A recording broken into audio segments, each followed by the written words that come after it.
শুনতে অবিশ্বাস্য লাগতে পারে, কিন্তু আপনি যে পুরনো ট্রাকের টায়ার রাস্তায় পড়ে থাকতে দেখেন, সেই টায়ারই কয়েক ঘন্টার মধ্যে রূপ নিতে পারে জ্বালানি তেলে।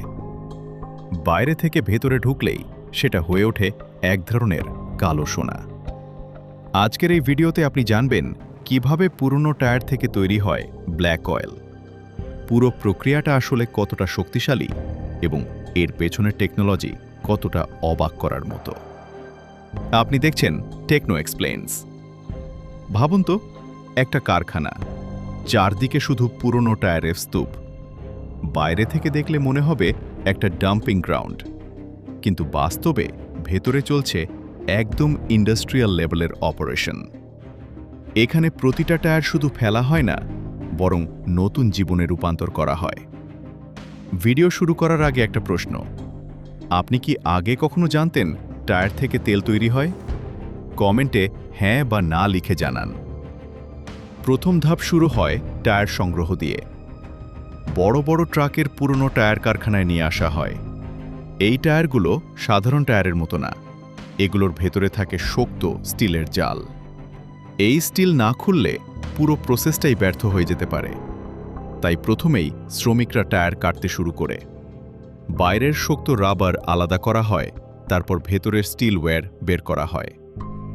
এই স্টিলগুলো কিন্তু ফেলে দেওয়া হয় না, এগুলো স্ক্র্যাপ হিসেবে বিক্রি হয় এবং আবার নতুন স্টিল পণ্য তৈরিতে ব্যবহার হয়। এই স্টেপটা খুব গুরুত্বপূর্ণ, কারণ যদি স্টিল না সরানো হয় তাহলে পরের মেশিনগুলো ড্যামেজ হয়ে যেতে পারে। এখন আপনি একটা বিষয় খেয়াল করুন, এখানে কিছুই নষ্ট হয় না। টায়ার থেকে স্টিল আলাদা, পরে কার্বন আলাদা, আবার তেল আলাদা। পুরোটা একটা ফুল রিসাইক্লিং সিস্টেম। এখন পর্যন্ত যদি ভিডিওটা ইন্টারেস্টিং লাগে, একটা লাইক দিয়ে দিন। এতে করে আমি বুঝতে পারি আপনি এমন কন্টেন্ট আরও চান। এরপর শুরু হয় কাটিং প্রসেস। বড় টায়ারগুলোকে কয়েকটা টুকরোতে কেটে ফেলা হয়, কারণ পুরো টায়ার একসাথে দিলে সেটা ঠিকভাবে গরম হয় না।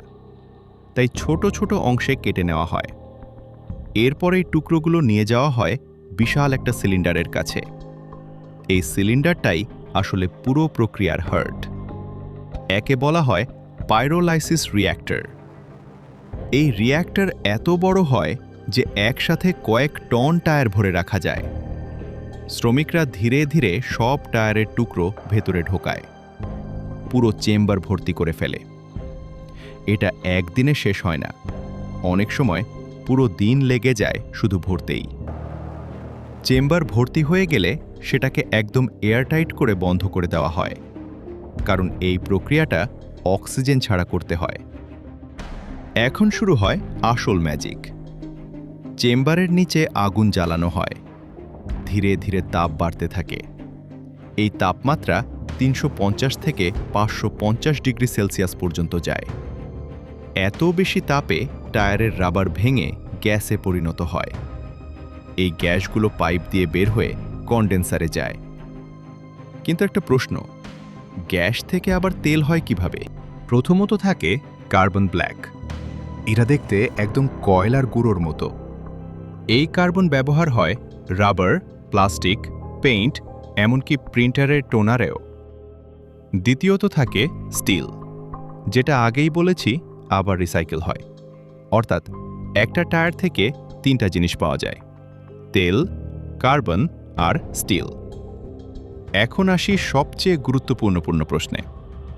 এই ব্ল্যাক অয়েল আসলে কোথায় ব্যবহার হয়? সরাসরি গাড়ির ইঞ্জিনে এটা ব্যবহার করা যায় না, কারণ এতে সালফার বেশি থাকে।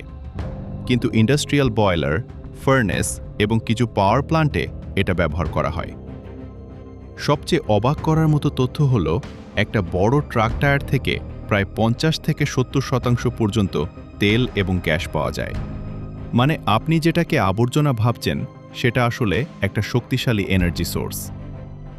এখন বুঝতেই পারছেন কেন এই ব্যবসা এত দ্রুত জনপ্রিয় হচ্ছে। ভিডিওর এই অংশে এসে যদি আপনি নতুন কিছু শিখে থাকেন, তাহলে ভিডিওটা শেয়ার করতে পারেন, এতে অন্যরাও জানতে পারবে। সব মিলিয়ে এই পুরো প্রক্রিয়াটা শুধু ব্যবসা না, এটা এক ধরনের আধুনিক রিসাইক্লিং টেকনোলজি, যেখানে বর্জ্য জিনিসকে সম্পদে পরিণত করা হয়। আজকের পৃথিবীতে যেখানে জ্বালানির চাহিদা বাড়ছে, সেখানে এই ধরনের প্রযুক্তি ভবিষ্যতে আরও গুরুত্বপূর্ণ হয়ে উঠবে। শেষ কথা একটাই, পুরনো টায়ার আর আবর্জনা নয়, এটা সত্যিকারের কালো সোনা। আপনার কি মনে হয়, বাংলাদেশেও এই ধরনের ফ্যাক্টরি বড় আকারে হওয়া উচিত? কমেন্টে আপনার মতামত জানাবেন। ভিডিওটি ভালো লাগলে লাইক দিন, শেয়ার করুন আর টেকনো এক্সপ্লেইনস সাবস্ক্রাইব করে রাখুন, কারণ আমরা প্রতিদিন এমন অজানা এবং চমকপ্রদ তথ্য নিয়ে আসি। দেখা হবে পরবর্তী ভিডিওতে।